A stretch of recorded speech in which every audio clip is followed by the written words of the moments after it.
میں جس مقرر کو دعوت خطاب دے رہا ہوں بزرگ رہنما ہیں اور زندگی بھر جد و جہد میں گزاری ہے اپنے مخصوص نظریات کے اعتبار سے بھی، اور اس کے بعد بہت سے لوگوں سے توقعات باندھ کے بھی میدان عمل میں موجود رہے ہیں، اپنی زندگی بھر کا تجربہ اور مشاہدہ بھی رکھتے ہیں، حالات پہ نظر بھی رکھتے ہیں، سامراج کو جانتے بھی ہیں، اس کو بیان بھی کرتے ہیں۔ معراج محمد خان صاحب، ان سے گزارش کروں گا کہ تشریف لائیں۔ سب سے پہلے تو میں دل کی گہرائیوں سے جماعت اسلامی کو مبارکباد دیتا ہوں کہ اس نے ایک ایسے موضوع کو زیر بحث بنایا ہے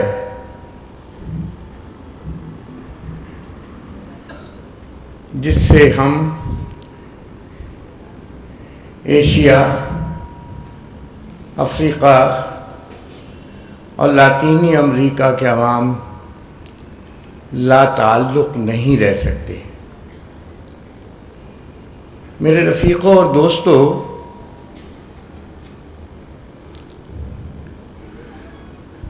کاش کہ آج علامہ اقبال موجود ہوتے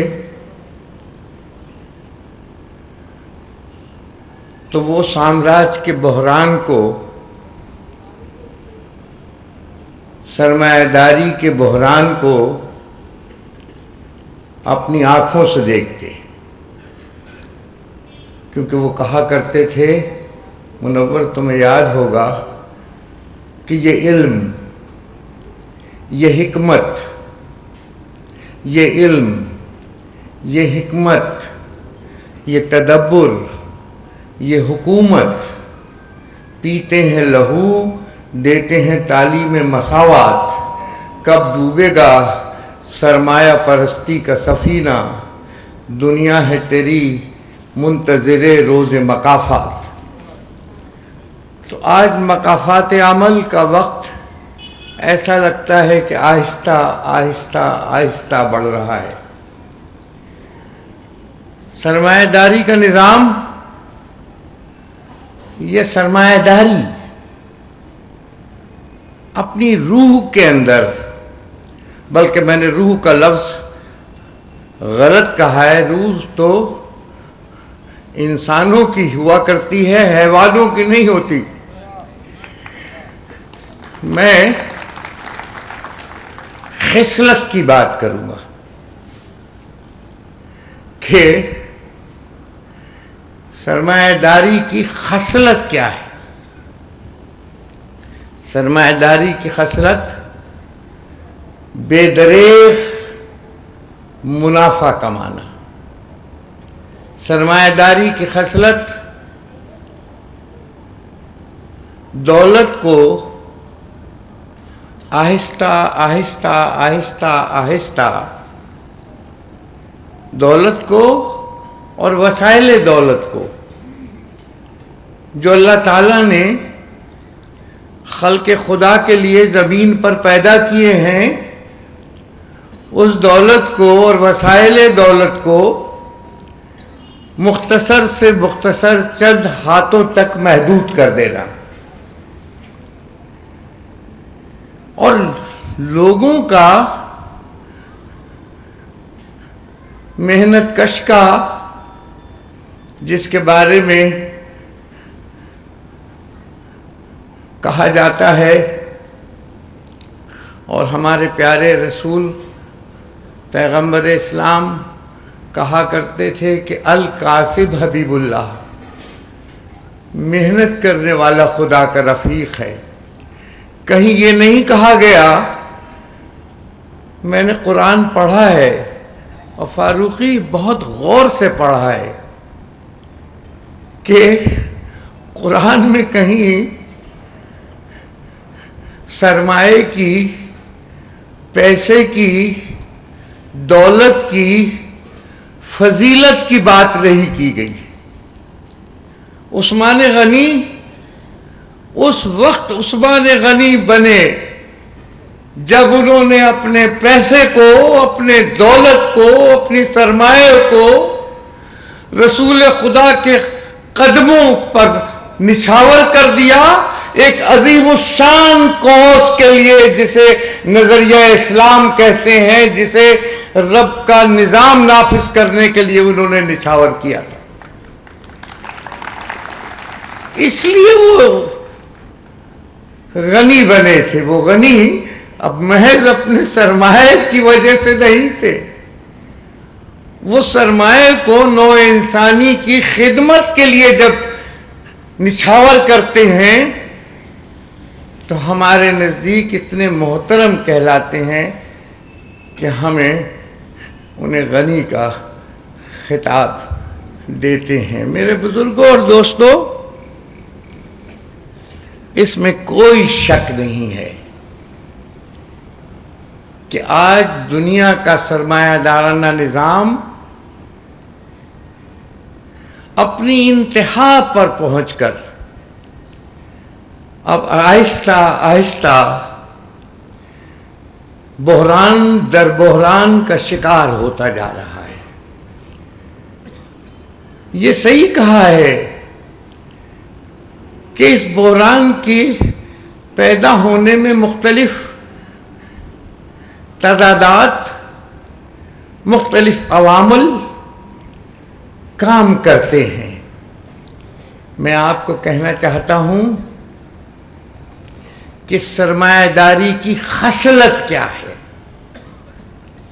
جیسا کہ میں نے کہا، منافع کمانا، اس حد تک کماتے چلا جانا کہ خلق خدا بھوک، افلاس اور غربت کا شکار ہو جائے. اس کو کہتے ہیں سرمایہ دارانہ استحصال. سرمایہ دارانہ استحصال کی ایک شکل تو وہ ہے جو ہمارے دوست وہاں، انسانوں کے دوست، نوجوان، مرد و زن، آج امریکہ کے اندر اپنے حقوق کے لیے امریکی نظام کو للکار رہے ہیں اور چیلنج کر رہے ہیں. وال اسٹریٹ در حقیقت ایک سمبل ہے. جیسے ہم قرآن پڑھتے ہیں تو اس میں شداد، نمرود، حامان، فرعون ایک سمبل ہے جبر کا، ناانصافی کا، ظلم کا، استحصال کا، بربریت کا. تو ہم ان پر، ان کے خلاف ہمارے بزرگوں نے، اپنے وقت کے پیغمبروں نے جہاد کیا تھا، لڑائی لڑی تھی، کشمکش کی تھی. آپ کو یاد ہے کہ فیض کہا کرتے تھے کہ یوں ہی ہمیشہ الجھتی رہی ہے ظلم سے خلق، یوں ہی ہمیشہ الجھتی رہی ہے ظلم سے خلق. نہ ان کی رسم نئی ہے، نہ اپنی ریت نئی. یوں ہی ہمیشہ جلائے ہیں ہم نے آگ میں پھول. ابراہیم خلیل اللہ یوں ہی ہمیشہ جلائے ہیں ہم نے آگ میں پھول. نہ ان کی ہار نہیں ہے، نہ اپنی جیت نہیں. سرمایہ داری کی خصلت، سرمایہ داری کا جنم استحصال پر ہے، لوٹ کھسوٹ پر ہے. فرد کا فرد کے ساتھ لوٹ کھسوٹ اور قوموں کا قوموں کے ساتھ لوٹ کھسوٹ. اور اس لیے آپ دیکھیے کہ اس کے بطن سے کیا کیا تاریخ میں خباثتیں پیدا ہوئی. تاریخ عالم میں سرمایہ داری کے بطن سے نوآبادیاتی نظام نے جنم لیا. یاد ہے نا نوآبادیاتی نظام جس نے بر صغیر کے اندر، جلیانوالہ باغ کے اندر جب لوگ آزادی آزادی کہہ رہے تھے تو نوع انسانی کو کہا تھا کہ چوپاؤں کی طرح چلو ورنہ تم کو قتل کر دیا جائے گا. یاد ہے نا آپ کو جب وہ اپنی جدید ترین تہذیب لے کر ہمارے ملک میں آئے تھے بر صغیر کے اندر، تو کہتے تھے، ہمیں سکھاتے تھے کہ dogs and Indians are not allowed. ہم بھول نہیں سکتے ہیں ان کی خباثتیں. انہوں نے ایک وقت تھا کہ دنیا کے تمام ممالک پر، ایشیا میں، افریقہ میں، لاطینی امریکہ میں، انہوں نے دنیا کے تمام ممالک پر، ان کے وسائل دولت پر، ان کے زراعت پیداوار پر، ان کی محنت پر اپنا قبضہ جما لیا تھا. اس لیے ایک وقت میں تاج برطانیہ کی سلطنت میں سورج غروب نہیں ہوتا تھا. آج تاج برطانیہ کہاں کھڑا ہے؟ اس کا سورج کب کا غروب ہو چکا ہے. وہ آج ایک تباہی کے دروازے پر، ایک ریسیشن کے بدترین دروازے پر جا کر کھڑا ہو گیا ہے. آج ہم نے یہ بھی دیکھا کہ جب یہ طاقت کے ذریعے، قوت کے ذریعے سیکنڈ ورلڈ وار کے بعد ان ممالک پر اپنا قبضہ باقی نہ رکھ سکے، تو انہوں نے ایک جدید نوآبادیاتی نظام کی بنیاد رکھی دنیا کے اندر. اور اس کے لیے ملٹی نیشنل کارپوریشنز کو، اس کے لیے مالیاتی اداروں کو، اس کے لیے سمجھیے کہ قرض دینے والے اداروں کو انہوں نے دنیا کے گوشے گوشے میں پھیلا دیا، تاکہ اگر یہ ایشیا افریقہ میں ان کو کالونیز کو اپنے ختم کرنا پڑے تو پھر بھی ان کا عمل دخل ہمارے ملکوں پر جاری رہے. اور ہمیں چھٹکارا دراصل سرمایہ دارانہ نظام کی ذہنیت کے خلاف ہمیں لڑنا ہے. اگر اس ذہنیت کے خلاف لمیٹڈ حد تک بھی اگر وال اسٹریٹ کا نوجوان لڑتا ہے تو میں ان کی نفی نہیں کروں گا. میں کہوں گا سبحان اللہ، تم بھی سامراجی قوتوں کے خلاف، تم بھی امریکی سرمایہ دارانہ نظام کے خلاف جو کر سکتے ہو وہ ضرور کرو، کھڑے ہو، احتجاج کرو. جیسا کہ میں کہہ رہا تھا کہ وال اسٹریٹ ایک سمبل ہے، مالیاتی اداروں کا سمبل ہے. وال اسٹریٹ میں تمام بینکوں کے ہیڈ آفیسز ہیں. وال اسٹریٹ کے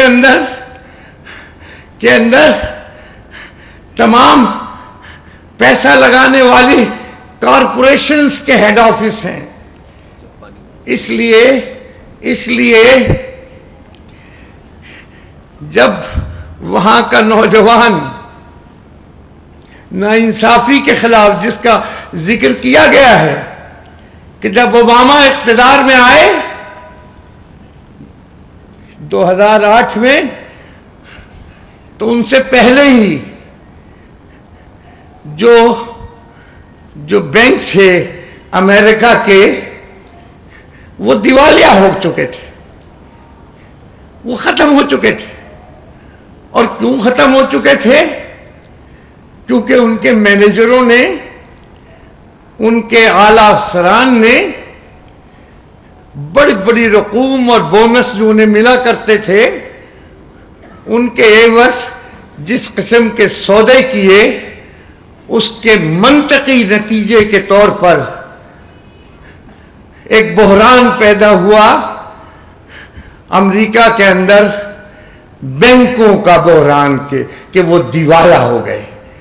آپ دیکھیے کہ جب بینکوں کا بحران آتا ہے، وہ امریکہ میں دیوالیہ ہوتے ہیں، تو اوباما صاحب 750 ارب ڈالر، اگر میں صحیح غلط کہہ رہا ہوں تو میری تشریح تو ٹھیک کر دیجئے گا، 750 ارب ڈالر ان بینکوں کے حوالے کرتے ہیں اور انہیں پھر پاؤں پر کھڑا کرتے ہیں.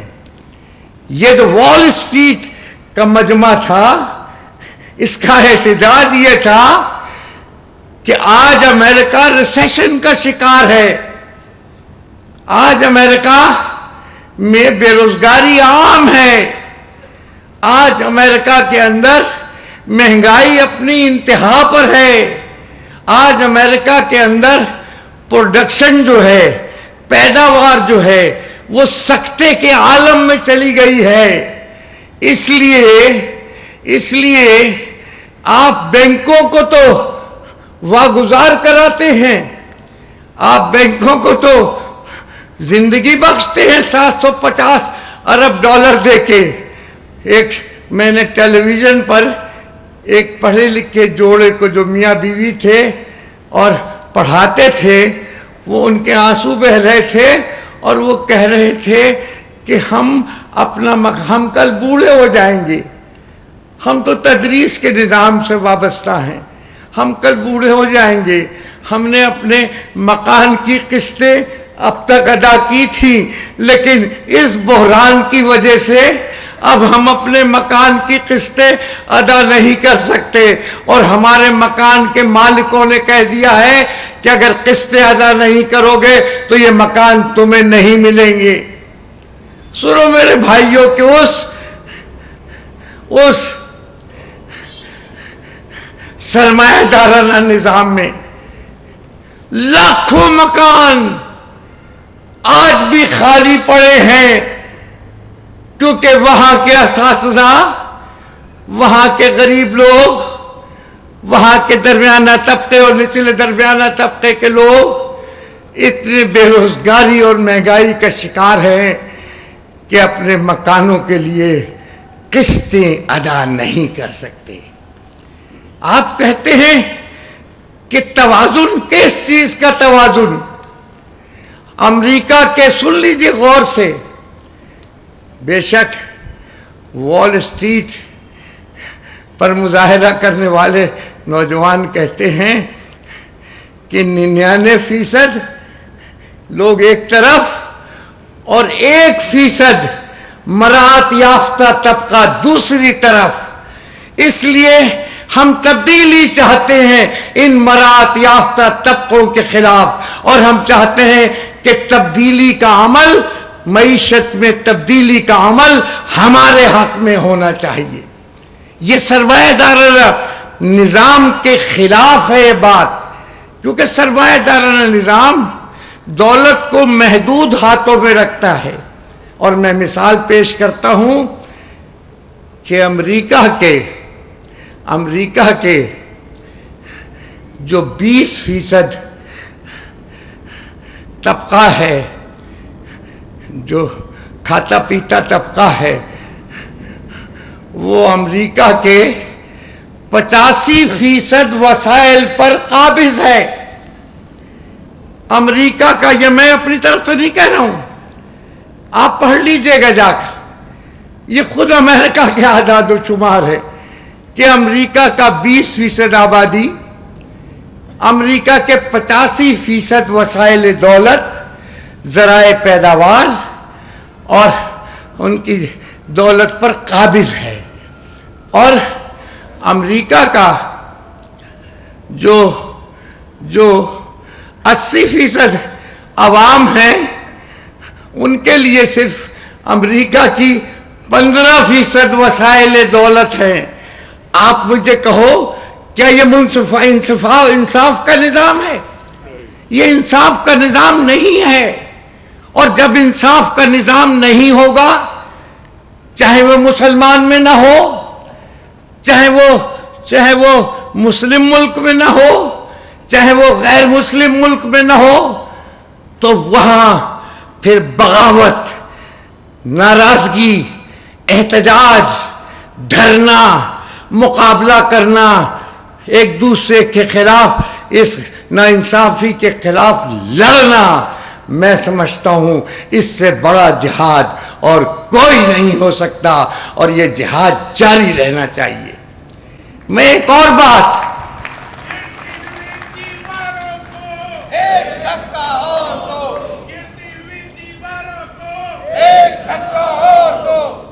میں ایک اور بات آپ کے سامنے منور، مجھے پتہ ہے مجھے تو آپ کو بھی سننا ہے نا، 50 سال کا واسطہ ہے، کہا 50 سال کا رشتہ ہے ہمارا، ہم انسان ہیں اور ہمارا رشتہ یہ ہے کہ ہم ایک دوسرے کے نظریات کا احترام کرتے ہیں۔ یہ مجھے بلاتے ہیں تو اس لیے کہ یہ کہتے ہیں تو ایک نظریاتی آدمی ہے، تو نے اپنی نظریات کو بیچا نہیں دولت کے ساتھ، پیسے کے لیے، سرمایہ کے لیے، وزارت کے لیے، عمارت کے لیے، اقتدار کے لیے، بڑے طبقوں کے لیے۔ اس لیے یہ مجھے عزت سے بلاتے ہیں، اس لیے میں ان کی عزت کرتا ہوں کہ سامراج کے خلاف اس پاکستان میں اس وقت کوئی آواز لگ رہی ہے تو وہ جماعت اسلامی ہے۔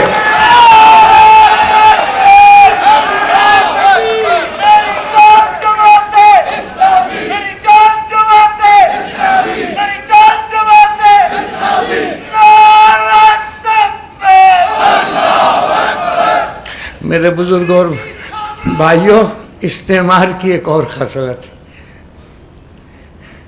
جو سارے طاقت، قوت، تشدد، اسلحہ، وہ اس کی طاقت ہے، اور اس طاقت کے استعمال میں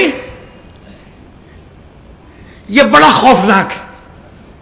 یہ میں ڈرا نہیں رہا ہوں، اس کی فطرت بیان کر رہا ہوں کہ استحصالی نظام، سرمایہ داری کا استحصالی نظام اپنے کو قائم دائم رکھنے کے لیے جنگ و جدل پر، طاقت پر، قوت پر، ایٹم بم پر یقین رکھتا ہے، لیکن ہمیں پتہ ہے کہ ایمان والے نظریوں میں یقین رکھتے ہیں۔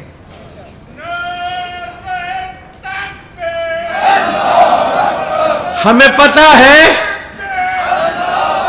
ہمیں پتہ ہے،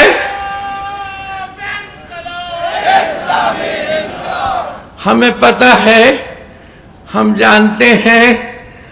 جانتے ہیں کہ یہ اتنا ظالم قوت ہے کہ ہارتی ہوئی سیکنڈ ورلڈ وار کی قوتیں، جس میں جرمنی بھی تھا، جس میں جاپان بھی تھا، اس استعمار، امریکی استعمار نے ہتھیار ڈالتے ہوئے جاپان کے شہروں ہیروشیما اور ناگاساکی پر ایٹم بم کا تجربہ کیا اور لاکھوں افراد کو قتل عام کر ڈالا۔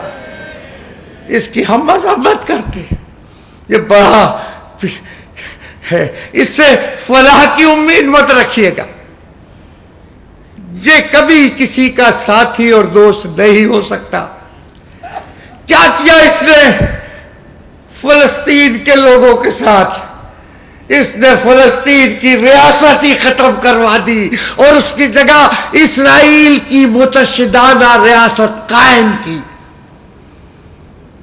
آج تک فلسطینی بچے، ہمارے بھائی، ہمارے مظلوم بھائی، ہمارے محکوم بھائی کیمپوں میں رہتے ہیں، غلیروں سے وہ بچے لڑتے ہیں، اپنی نفرت کا اظہار اسرائیل کے خلاف کرتے ہیں۔ کیا کیا اس نے عراق جیسے ابھرتے ہوئے ملک کے ساتھ؟ میں صدام حسین کا حمایتی نہیں ہوں، لیکن آج یہ بتا دوں میں بڑے واضح طور پر کہ جس طریقے سے یہ کہہ کر کہ عراق میں جھوٹا الزام لگا کر کہ عراق کے اندر ماس ڈسٹرکشن کا اسلحہ یہی لگا تھا نا، یونائٹڈ نیشن سے اجازت لی تھی نا۔ عراق کی پوزیشن اس زمانے میں یہ تھی کہ ان کا تعلیمی نظام برطانیہ کے تعلیمی نظام کے ہم پلہ تھا، ان کا علاج کا نظام برطانیہ کے علاج کے نظام کے مساوی تھا۔ وہ ایک بڑی تیزی سے ڈیولپ کر رہے تھے۔ میں عامر کی حمایت نہیں کر رہا، کبھی نہیں کروں گا، لیکن ایک بہانہ بنا کر عراق جیسے ابھرتے ہوئے ملک کے ساتھ کیا کیا انہوں نے، اس کی اینٹ سے اینٹ بچا دی، اس کو کھنڈرات میں تبدیل کر دیا۔ میں کبھی صدام حسین کا حمایتی نہیں رہا، لیکن جب میں نے اسے ٹیلی ویژن پر دیکھا کہ وہ پھانسی کا پھندا اپنے گلے میں خود ڈالتے ہوئے کہتا ہے کہ down with U S imperialism, تو اس کی تصویر کو میں نے کئی بار چوما، اور آج میں کہتا ہوں کہ down with U S imperialism. آج بھی ایک انسرکلمنٹ جاری ہے ایران کے خلاف، اس پر بھی وہی الزام ہے کہ ایٹامک پاور بن رہا ہے۔ میرے بھائیوں، ہم انہیں بتانا چاہتے ہیں کہ اگر تم نے ایران پر حملہ کیا تو میرا ایمان کہتا ہے، میری سیاست کہتی ہے کہ پھر شاید اسرائیل بھی محفوظ نہ رہ سکے۔ یہ ہمیں کہتے ہیں معاہدہ ترک کرو ایران کے ساتھ، اور ہمیں کہتے ہیں سینٹرل ایشین ریاستوں سے گیس لے آؤ۔ کیوں لائیں بھائی؟ ہمارا پڑوسی ہے، ہم اس کے ساتھ اپنے تعلقات رکھیں گے۔ سن لو کہ تمہارے ایک بہت بڑے دوست نے پاکستان میں، امریکہ سے کہہ رہا ہوں، جس نے سینٹو بنایا، جس نے سیٹو بنایا، جس نے بائیلیٹری ملٹری پیکٹ بنائے، ایوب خان، اس نے کہا تھا، اپنی کتاب کا نام انگریزی میں تھا فرینڈس ناٹ ماسٹر، اور اردو میں تھا جس رزق سے آتی ہو۔ یاد ہے نا؟ ہم اپنے پڑوس سے دوستی کریں گے۔ ہم تمہیں کہنا چاہتے ہیں کہ ہمارے نقطہ نظر میں فرق ہو سکتا ہے، لیکن افغانستان میں اگر اقتدار اعلیٰ کا کوئی رائٹس ہے تو وہ صرف افغانستان کے عوام کا ہے۔ امریکہ کو اس میں مداخلت کا حق نہیں ہے، نہیں ہے، نہیں ہے۔ ہم کہتے ہیں کہ جتنی جلدی ہو امریکہ افغانستان سے نکل جائے۔ ہوگا نہیں ایسا، ہوگا نہیں ایسا۔ منصوبے وہاں اڈے لینے کے، وہاں بیٹھ کر سینٹرل ایشین ریاستوں کا کنٹرول دیکھنا ہے، وہاں بیٹھ کر چائنا پر نظر رکھنی ہے، وہاں بیٹھ کر رشیا پر نظر رکھنی ہے۔ اور میں پاکستان کے لوگوں سے کہتا ہوں، ان کی کچھ ریاستیں اب نشانہ بننے والی، ایک شام ان کا نشانہ بنے گا، آپ دیکھیے گا۔ وہ پوری کوشش میں لگے ہوئے ہیں، وہ چاہتے ہیں کہ اسرائیل کے ذریعے ایران کو نشانہ بنا دیں۔ وہ جن کے جب سبز قدم افغانستان میں آئے تھے، ہم نے حکومت پاکستان سے بہت کہا کہ بھئی افغان جانے، ان کا کام جانے، وہ کسی سے دوستی رکھتے ہیں، کوئی نظام لانا چاہتے ہیں، کوئی نظام توڑنا چاہتے ہیں، ان کو خود کرنے دو۔ تم یہ امریکہ کا رول مت ادا کرو۔ تمہارا کیا کام ہے کہ تم جو ہو وہ افغانستان میں مداخلت کر رہے ہو؟ اور جب کل ہم نے افغانستان میں مداخلت کی تھی، آج افغانستان سے مداخلت ہوتی ہے، اور 26 نومبر کو ہمارے 24 فوجی نوجوانوں کا قتل عام کرتے ہیں۔ ان کے جہاز آ کر لعنت ہے ایسی دوستی پر، لعنت ہے ایسے تعلقات پر۔ یہ تعلقات صحیح نہیں ہیں۔ جارج واشنگٹن نے کہا تھا جب وہ اپنے صدارت کے منصب سے علیحدہ ہو رہے تھے کہ دیکھو میں تمہیں اپنی قوم سے کہا تھا کہ ایک نصیحت کرتا ہوں اور وہ نصیحت ہے کہ جب کمزور قومیں، محکوم قومیں اپنے سے زیادہ طاقتور قوموں کے ساتھ اپنے آپ کو مختلف سیاسی، معاشی اور فوجی معاہدوں میں جکڑ لیتی ہیں تو انہیں اپنی آزادی کا ایک حصہ گروی رکھ دینا پڑتا ہے۔ ہم نے اپنی آزادی کا مکمل حصہ گروی رکھ دیا ہے۔ یاد ہے کیا بیان دیا تھا میکملن نے کہ میری آخری جنگ پاکستان میں لڑوں گا، اللہ نے تجھے نصیب نہیں کیا، تو ریٹائر ہو گیا، تو آخری جنگ ہم تجھے پاکستان میں امریکہ کو نہیں لڑنے دیں گے۔ یا کیا کر رہے ہیں ریمنڈ ڈیوس؟ یہاں بھیجے گئے ہیں کہ افراتفری پھیلاؤ، یہاں ایک مقصد کے لیے بیرونی مسلح قوتیں بھیجی جا رہی ہیں، کیونکہ ہم آج سامراج کا نشانہ ہیں۔ آج ہمارا ایٹمی پروگرام، جو ہم اسلامی ملک ہیں اس لیے ان کی نظروں میں کھٹکتا ہے، میں کھٹکتا ہوں دل یزدہ میں کانٹے کی طرح، سمجھنا؟ تو ہم اس میں اس امریکہ بہادر جو خدا بنا ہوا ہے اس کے دل میں کانٹے کی طرح کٹک رہے ہیں۔ وہ چاہتے ہیں کہ پاکستان میں گڑبڑ ہو، وہ چاہتے ہیں کہ پاکستان میں شیعہ سنی سے، سنی شیعہ سے، وہابی غیر وہابی سے، اہل اسلام کے درمیان، مسلمانوں کے درمیان تفرقہ بازی ہو، لڑائیاں ہوں، یعنی جھگڑے فساد ہوں، جس کی ملک کی اکانومی پہلے ہی بیٹھ گئی ہے۔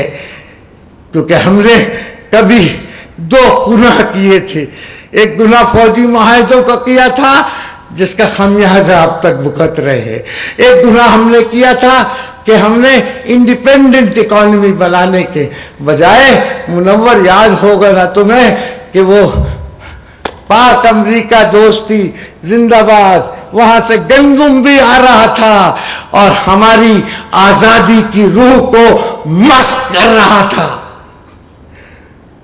ہماری اکانومی کے خلاف سازش، ہماری فوج کے خلاف سازش، آج ہماری فوج ان کی آنکھوں میں کھٹکتی ہے۔ میں فوجیوں کا حمایتی نہیں رہا، میں نے ہر مارشل لا میں 2-3 بار سزا پائی ہے، کبھی تو اسپیشل ملٹری کورٹ سے بھی سزائیں پائی ہیں، لیکن میں سمجھتا ہوں کہ آج کے حالات میں پاکستان ان کی آنکھوں میں کھٹک رہا ہے، پاکستان کا ایٹمی پروگرام ان کی آنکھوں میں کھٹک رہا ہے، پاکستان کی مسلح افواج ان کی آنکھوں میں کھٹک رہی ہے۔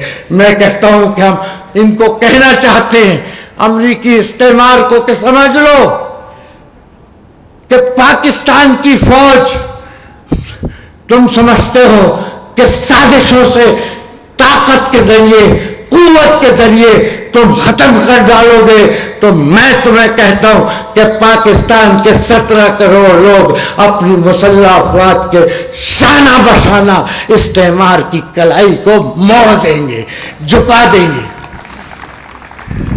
لڑائی تو ہوگی، لڑائی تو ہونی ہے، غربت ہے اتنی، افلاس ہے اتنی، لوگ اپنی جان دے رہے ہیں، ہمارے شہروں کو بانٹ دیا گیا ہے، لسانی تفرقہ بازی میں آج لوگ، ہمارے یہاں پیداوار کا پہیہ جامد و ساکت ہو گیا ہے۔ آج اس ریجن میں تو دیکھو کہ چین کہاں کھڑا ہے۔ 1949 ہم 47 میں آزاد ہوئے، وہ 49 میں آزاد ہوا، یہ وہی چین ہے۔ یاد کرا رہا ہوں آپ کو کہ جس امریکہ نے ایک بار اس چین کو 3 حصوں میں تقسیم کیا تھا، تائیوان، ہانگ کانگ اور مکاؤ، مکاؤ 3 حصوں میں تقسیم کیا تھا۔ اسی امریکہ نے کوریا کے 2 کوریا بنائے تھے، اسی امریکہ نے ویتنام کی سالہ سال جنگ کی تھی، لیکن ہو چی مین کے جیالوں نے اسے شکست فاش دی ویتنام کے اندر۔ اس لیے میں کہتا ہوں یہ ہم سے لڑ نہیں سکیں گے، ہم خود لڑیں گے۔ میں تو آپ سے کہتا ہوں منور نکلو ان کے خلاف۔ یہ کیا سمجھتے ہیں سامراج ہم پہ غلبہ پا لے گا، سامراج ہماری معیشت کو برباد کر دے گا، سامراج پاکستان کو تباہ کر دے گا، سامراج ہمیں غلام بنا لے گا، سامراج ہماری مسلح افواج کو اپنا غلام محکوم بنا کر کھڑا کر۔ نہیں نہیں نہیں، ہم بغاوت کریں گے، ان کے خلاف لڑیں گے، ایک نیا پاکستان، مستحکم پاکستان، ترقی پسند پاکستان قائم کریں گے۔ چلو اٹھو۔ میں آخر میں کہتا ہوں کہ چلو اٹھو زمین کھودیں، چلو اٹھو زمین کھودیں، نئی مٹی نکالیں اور اس میں اپنا دل بو دیں، اسے سیراب کر دیں اپنے جذبوں کے پسینوں سے کہ اس بے رنگ جینے سے نہ میں خوش ہوں نہ تم خوش ہو، نہ میں خوش ہوں نہ تم خوش ہو۔ بہت شکریہ، بہت بہت۔ نظاموں کی کشمکش، تہذیبوں کی کشمکش کا شعور بھی رکھتے ہیں، مطالعہ بھی رکھتے ہیں اور اس میں عملی طور پر آگے بڑھے ہوئے ہیں، لیڈ کر رہے ہیں جناب سید منور حسن صاحب۔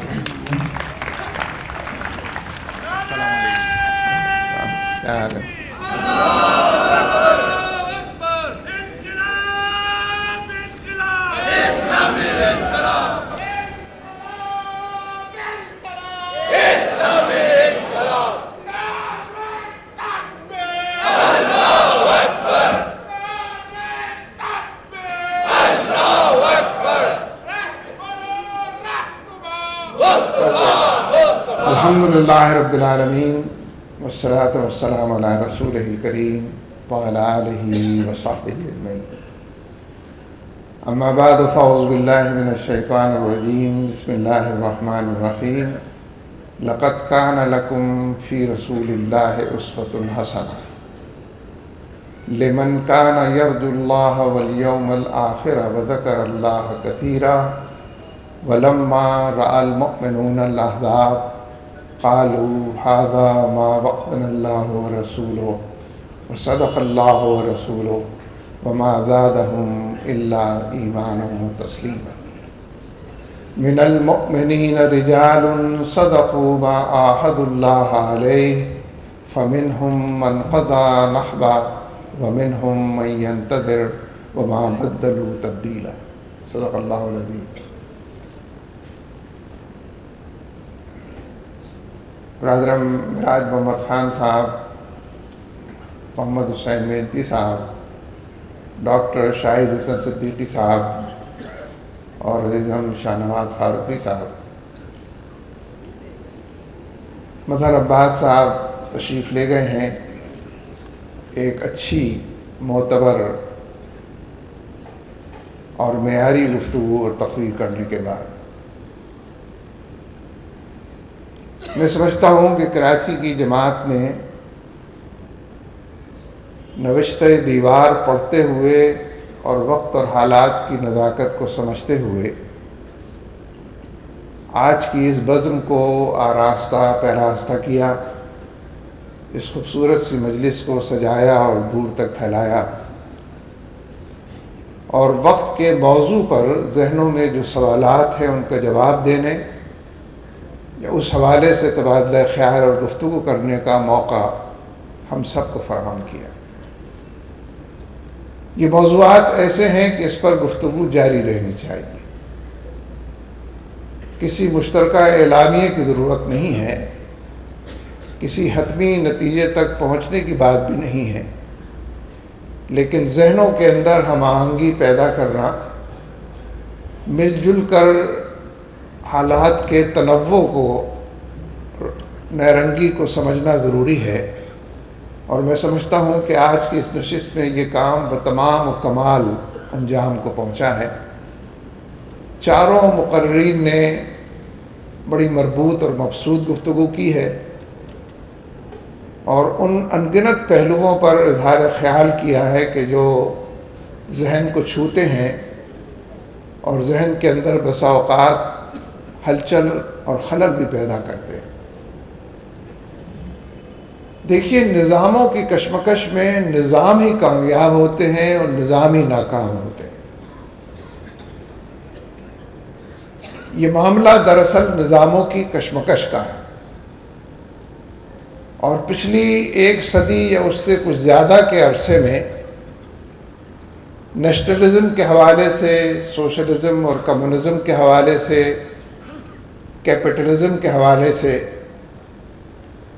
جو کچھ اس دنیا نے دیکھا ہے وہ بظاہر تو تاریخ کا حصہ ہے، لیکن تاریخ کے جس موڑ پر ہم اس وقت کھڑے ہوئے ہیں اس میں دائیں بائیں دیکھنے سے، پیچھے کی طرف مڑ کر دیکھنے سے وہ پوری تاریخ سمٹ کر سامنے آ جاتی ہے کہ نظاموں کی اس کشمکش میں کون ہارا اور کون جیتا.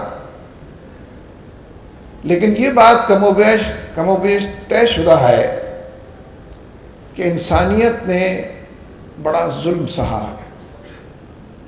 ظلم کی طویل رات کو طویل تر ہوتے دیکھا ہے، لیکن یہ بھی درست ہے کہ ظلم کی طویل رات کو سحر کرنے کی تحریکیں موجود رہیں. جدوجہد کے عنوانات موجود رہے ہیں، کشمکش مول لینے، ایثار و قربانی کا پیکر بننے، اپنی نفی کرتے ہوئے اجتماعی دائرے کے اندر اپنے آپ کو منوانے کی جا بجا کوششیں نظر آتی. یعنی انسانیت نے اور انسانوں کے انبوہ کثیر نے ہتھیار نہیں ڈالے، ناکامی مایوسیوں کی دلدل میں بدلتی ہوئی نظر نہیں آنے دی.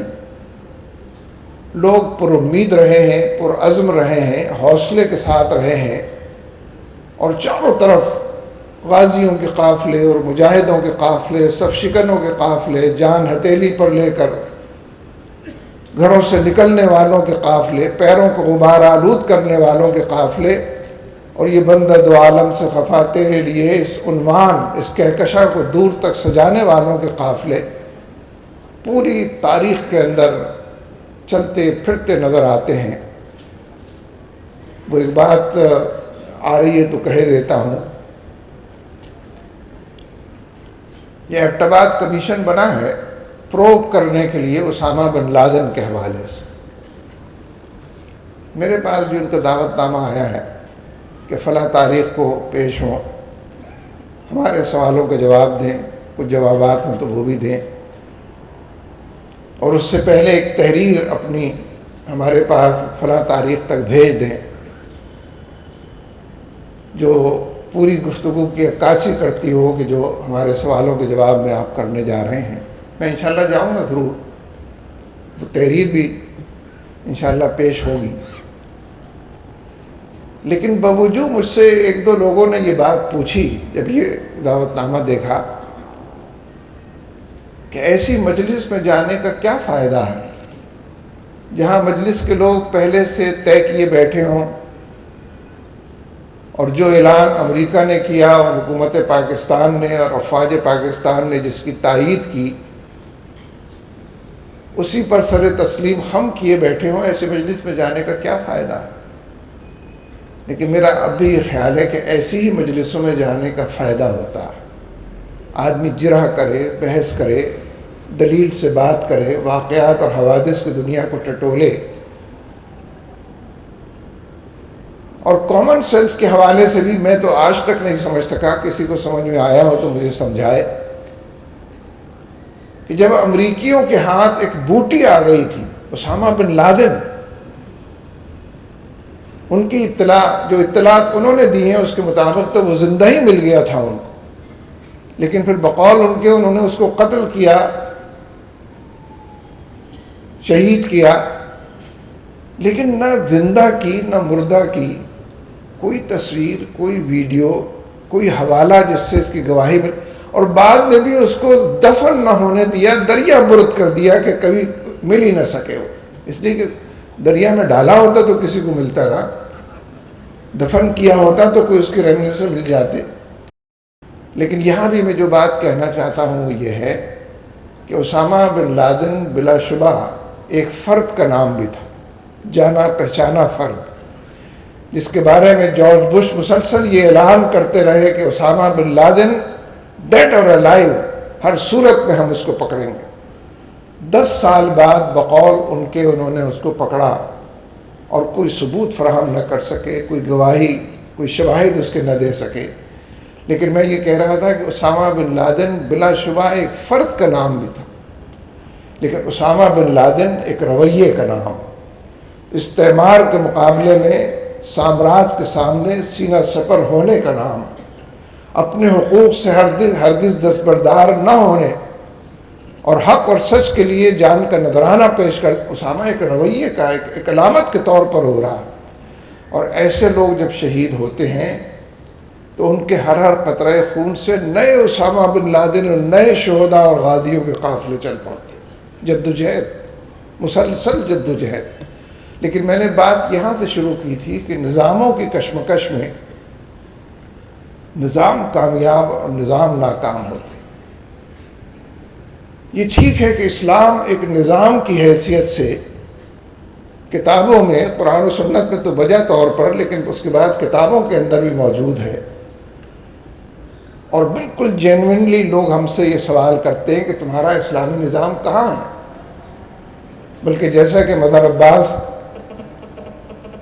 کہتے رہے کہ تمام اسلامی ممالک کے اندر کہیں بھی مزدوری اس کا پسینہ خشک ہونے سے پہلے نہیں ملتی. یہاں میں تھوڑی سی اصلاح کر دوں, اسلامی ممالک نہیں کہنا چاہیے, مسلمان ممالک. ہم بھی مسلمان ملک ہیں جو اسلام سے بہت دور کہیں جا کر بس گئے. اس لیے ایک ایسے تناظر میں ایک خلا نظر آتا ہے, دور اور نزدیک کے تمام لوگوں کو دکھائی دیتا ہے. یہ جو جدوجہد جا بجا موجود ہے, لوگ اس کے نتائج سے بھی ہمکنار اور سرشار ہونا چاہتے ہیں. لوگ اس جدوجہد کے نتیجے میں اپنے نعروں کو حقیقت بنتے دیکھنا چاہتے ہیں. لوگ جو برسہ برس سے ایثار کا, قربانی کا پیکر بنے ہوئے ہیں, اس کے نتائج سے پوری دنیا کو آگاہ کرنا چاہتے ہیں. میرا خیال یہ ہے کہ یہ فنومینا بیک وقت شروع ہو چکا ہے. جس طرح وال اسٹریٹ کے حوالے سے لوگ ان علامتوں کو جھٹک رہے ہیں, مذمت کر رہے ہیں, وہ علامتیں جو صدیوں سے ان کے اوپر نافذ نظر آتی ہیں, ان سے برات کا اعلان کر رہے ہیں. یعنی یہ بات تو وال اسٹریٹ کے حوالے سے تو اب لوگ جاننے پہچاننے لگے ہیں. کئی سال سے جو G8 کے اجتماعات ہوتے رہے, دنیا کے امیر ترین 8 ممالک کے ہزارہ لوگ, بلکہ بعض اوقات لاکھوں کی فیگرز بھی آئی ہیں, ہزارہ لوگ احتجاج کرنے کے لیے کئی رات وہاں پر پڑاؤ کرتے رہے ہیں. اس G8 کے اوپر لعنت بھیجتے رہے ہیں, ملامت کرتے رہے ہیں, اور بآواز بلند یہ بات پکارتے رہے ہیں کہ تم غریبوں کی غربت میں اضافہ کرتے ہو, غریبوں کی تعداد بڑھاتے ہو, اور امیروں کی عمارت اور ان کی تجوریوں کے اندر اضافہ کرتے ہو. تمہارا یہ نظام نامنظور, نامنظور, نامنظور, اس کا اعلان کرتے. لیکن مثبت پیرائے میں بھی کچھ کرنے اور کر گزرنے کی ضرورت ہے. دیکھیے, یہ جو ہم نے بھی گو امریکہ گو کی تحریک شروع کی ہے, یہ بلا شبہ ایک بہت ہی خوشکن اور دل فریب نعرہ بھی ہے. اس نعرے کو لگانے سے جوش و خروش بھی پیدا ہوتا ہے, اور دور دور تک ظالموں کے قصبل بھی نکلتے نظر آتے ہیں. لیکن یہ ایک فلسفہ بھی ہے, یہ تاریخ کا ایک سبق بھی ہے. اور آج کا استعمار یا آج کا سامراج, ظالم ترین قوت امریکہ, دشمنی تو کسی کی بھی اچھی نہیں ہے, لیکن امریکہ کی تو دوستی بھی بڑی خطرناک.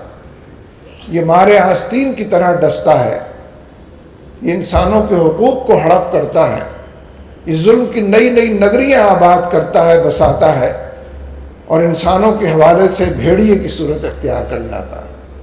اس لیے اس گو امریکہ گو کی تحریک یہ کمیونیکیٹ کرنے کے لیے, ایجوکیٹ کرنے کے لیے, ذہنوں کی آبیاری کرنے کے لیے, دل و دماغ کی دنیا میں ہلچل پیدا کر کے ایک بڑی جد و جہد کے لیے آمادہ, تیار, پیکار کرنے کے لیے تحریک ہے. لیکن میرے عزیزوں, دوستوں, بھائیوں, میری بہنیں اور بیٹیاں بھی موجود ہیں. مجھے آپ سے کچھ گلہ بھی کرنا. میرا خیال ہے کہ وقت جن تقاضوں کو مسلسل کر رہا ہے, ہم انہیں پورا نہیں کر پا رہے ہیں. ہمیں جتنے بڑے پیمانے پر میدان عمل میں نظر آنا چاہیے، دکھائی دینا چاہیے، اور جس نظام کی خاطر شریعت کے حوالے سے، قرآن و سنت کے حوالے سے، عدل و انصاف کے حوالے سے، انسانوں کی محرومیاں، مجبوریاں دور کرنے کے حوالے سے جس نظام کی بات آپ کرتے ہیں، کتنے گھنٹے اس کے لیے ہم کام کرتے ہیں؟ دیکھیے، ہم اس معاشرے کے اندر رہتے ہوئے ایک پرامن تبدیلی کے خواہاں ہیں، کسی جبر اور زور کے بغیر ذہنوں کو جیتنا اور دل و دماغ کو فتح کرنے کے قائل۔ آپ کے پاس وہ سب کچھ موجود ہے جس سے لوگوں کے سوالوں کا جواب دیا جا سکے، اعتراضات کو رفع کیا جا سکے۔ وہ سب کچھ موجود ہے کہ جو لوگوں کی طبیعتوں میں، مزاج میں انشراح صدر کی دولت سے ان کو مالا مال کر سکے، قلوب کو اور ذہن کو طمانینت سے، سکینت سے دوچار کر سکے۔ لیکن ہم خود ہی اس معاملے میں اس درجہ جد و جہد کے قائل نہیں رہے تو میں نہیں کہوں گا، لیکن کم نظر آتے ہیں اس جد و جہد میں جتنا زیادہ ہم جب معاشرے کے اندر تبدیلی اگر انتخابات کے ذریعے چاہتے ہیں تو اس کے اپنے تقاضے ہیں، ضروریات ہیں۔ ان تقاضوں کو پورا کیے بغیر آپ کا مقابلہ جاگیرداروں کے ساتھ ہے، آپ کا مقابلہ پیسے دولت کے ساتھ ہے۔ گیون سچویشن کے اندر وہ پہلے سے جیبوں کے اندر 25-30 ہزار ووٹ لیے پھرتے ہیں کہ اس میں اس الائنس سے اس الائنس سے 5-10 ہزار کا اضافہ کر کے وہ میدان مار لیں گے۔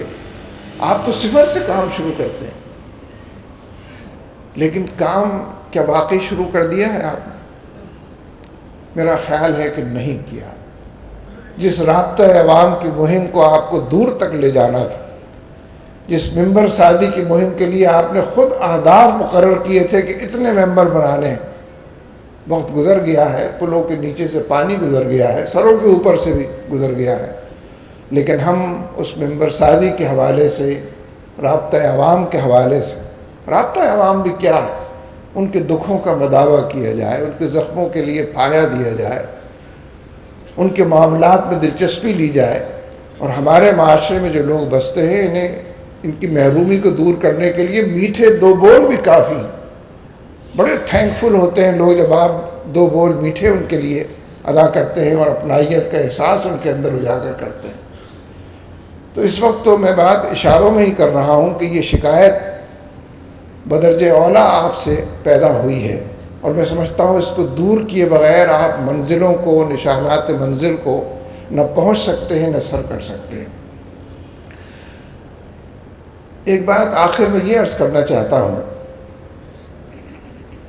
یعنی یہ جو واہ ہو رہی تھی چند روز پہلے تک، جو شروع ہوئی تھی چند روز پہلے کہ ہم نے بون کانفرنس کا بائیکاٹ کا اعلان کیا، ہم نے نیٹو کی اور شاید امریکہ کے بھی، یہ 2 الگ الگ سپلائیز ہیں، ایک نیٹو کی سپلائیز ہیں، امریکہ کی اس کے علاوہ بھی سپلائیز ہیں، ہم نے ان کو بھی بند کرنے کا اعلان کیا۔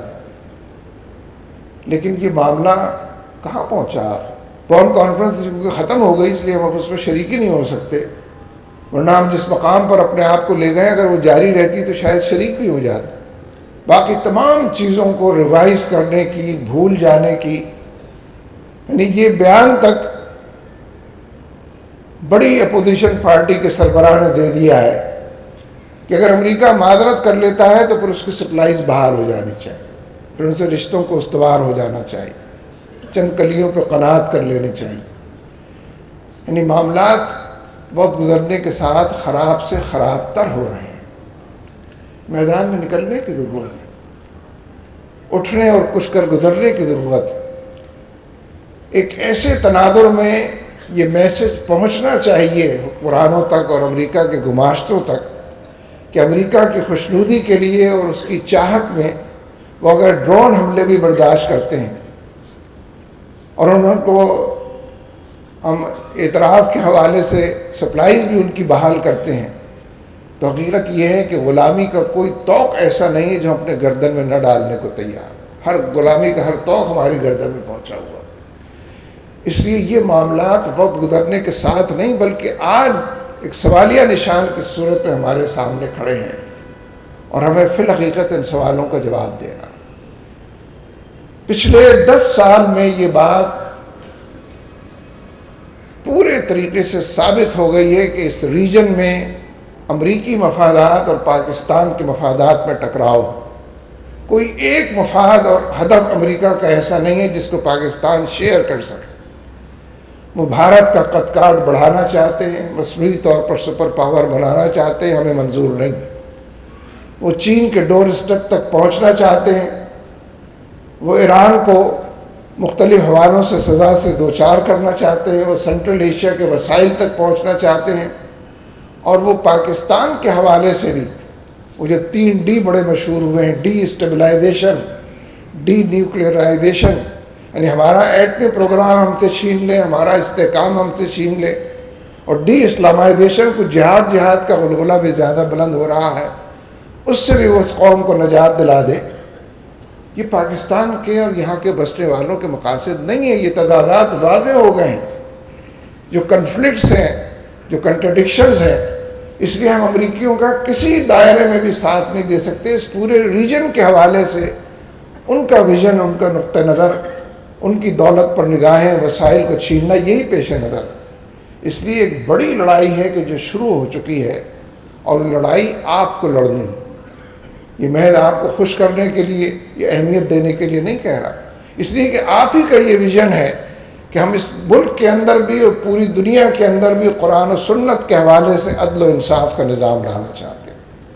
ٹھنڈے پیٹوں کوئی اس کو برداشت نہیں کرے گا۔ اس لیے ہم یہ محسوس کرتے ہیں اور جا بجا اس حوالے سے لوگوں کو مسلسل دعوت بھی دیتے ہیں کہ ایک بڑی جد و جہد آپ کی منتظر ہے۔ بلا شبہ آپ جد و جہد میں ہیں، لیکن ایک بڑی جد و جہد آپ کی منتظر ہے، ایک بڑی کشمکش آپ کے انتظار میں ہے، اور امریکہ کے سامراج ہونے اور کیپٹلزم پر بڑی گفتگو ہوئی ہے، لیکن میں یہ بات ضرور عرض کرنا چاہتا ہوں کہ محض فائنینشیل کرائسس قوموں کو لے کر نہیں ڈوبتا، اس کے ساتھ یا اس سے پہلے مورل کرائسس، تہذیب کے دائرے میں، تمدن کے دائرے میں، انسانوں کے حقوق کے حوالے سے جو مورل کرائسس، جیسا کہ یہاں پر ذکر بھی ہوا کہ جو سب سے بڑا اپنے آپ کو دنیا کا سربراہ کہتا ہے، یعنی 20ویں صدی کا سب سے بڑا جھوٹ بھی جارج بش نے بولا تھا جب اس نے کہا تھا کہ عراق کے پاس ویپنز آف ماس ڈسٹرکشن، لاکھوں لوگوں کو لقمہ اجل بنا دیا، موت کے گھاٹ اتار دیا۔ ایک جھوٹ، برطانیہ نے بھی اس کی حمایت کی۔ تو جو قومیں اور تہذیبیں ایسے جھوٹ بول کر لاکھوں لوگوں کو آگ اور خون کے دریا سے گزارتی ہوں، اصلاً تو وہی ان کی تباہی کا، ڈھلان کے اوپر چل پڑنے کا، بربادی کا، اصل میں تو وہی ان کا عنوان ہوتا ہے۔ باقی پھر فائنینشیل کرائسس جو ہے وہ بھی سب کے سامنے ہے، روس کا بھی حوالہ اس میں مضبوط ہے اور امریکہ کا بھی حوالہ مضبوط ہے۔ تو میرے دوستو، عزیزوں اور ساتھیوں، آج کے موضوع کا یہ فائدہ تھا کہ ہم پہلو اس پر لوگوں نے گفتگو کی، اور بہت اچھی گفتگو مجھ سے پہلے ہو چکی ہے۔ مجھے تو چندہ حاجت نہ تھی کہ میں یہ بات کرتا جو میں نے آپ کے سامنے کی ہے، لیکن میں آپ کی خدمت میں یہ بات ضرور عرض کر رہا ہوں کہ جو بھوچال مغرب میں اس وقت نظر آتا ہے، اس کی کوئی قیادت نہیں ہے، اس کو پتہ نہیں ہے کہ ہمارا اس نظام کا متبادل کیا ہے۔ آپ کو قیادت فراہم کرنی ہے، آپ کو متبادل کے طور پر اپنے نظام کو پیش کرنا ہے، اور نظام ہی پھر معاشرے تشکیل دیتے ہیں، ترتیب پاتے ہیں، اور اسی سے تبدیلیاں رونما ہوتی ہیں۔ میں آپ سب کا بہت شکر گزار ہوں۔ اللہ تبارک و تعالی ہم سب کا حامی و ناصر ہو۔ اقول قولی ھذا استغفر اللہ لی ولکم ولسائر الحمد للہ رب العالمین، والصلاة والسلام علی رسولہ الکریم وعلی آلہ وصحبہ اجمعین۔ اللہم ارنا الحق حقا وارزقنا اتباعہ، وارنا الباطل باطلا وارزقنا اجتنابہ۔ اللہم احسن عاقبتنا فی الامور کلہا واجرنا من خزی الدنیا وعذاب الآخرہ۔ اللہم انصر الاسلام والمسلمین، اللہم اعز الاسلام والمسلمین، اللہم انصر المجاہدین فی کل مکان، اللہم انصرہم نصرا عظیما۔ رب اغفر وارحم وانت خیر الراحمین، وصلی اللہ تعالی علی خیر خلقہ محمد آلہ وصحبہ اجمعین برحمتک